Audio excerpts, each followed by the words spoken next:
సిరివల్లె సిమికింద లచ్చవమ్మో లచ్చవమ్మ సిరబోయి కూర్చున్నావెందుకమ్మో ఎందుకమ్మా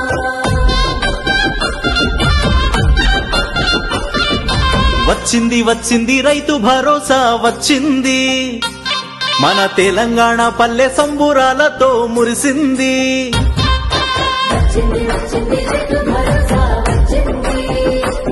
మన తెలంగాణ పల్లె సంబురాలతో మురిసింది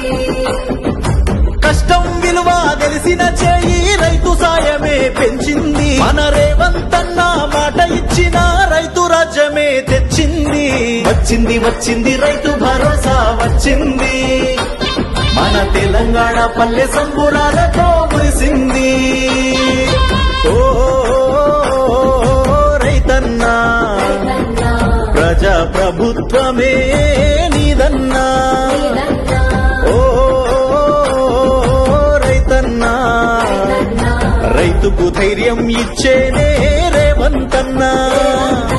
రైతు భరోసా పథకం ద్వారా 9 రోజులు తిరిగే లోపల దాదాపుగా 9,000 కోట్ల రూపాయలు ఖర్చు పెట్టిన ప్రభుత్వం ప్రజా ప్రభుత్వం మన ప్రభుత్వం. అప్పుల బాధలు పోగొట్టి మా గుండెకు భరోసానిచ్చింది తాళి పుస్తెలు తాకట్టు పెట్టే రైతులకిక సెలవంది నాగలి గొర్రు దున్నుటకు విత్తనాలపై మందులకు రైతులకందిన పెట్టుబడి పంట దిసుటకు సాయమిది భూమిని నమ్మిన రైతన్నే రాజులాగా బతికే రోజులొచ్చే ఓ రైతన్నా ప్రజా ప్రభుత్వమే నీదన్నా ఓ రైతన్నా రైతుకు ధైర్యం ఇచ్చేనే రేవంతన్నా ఓ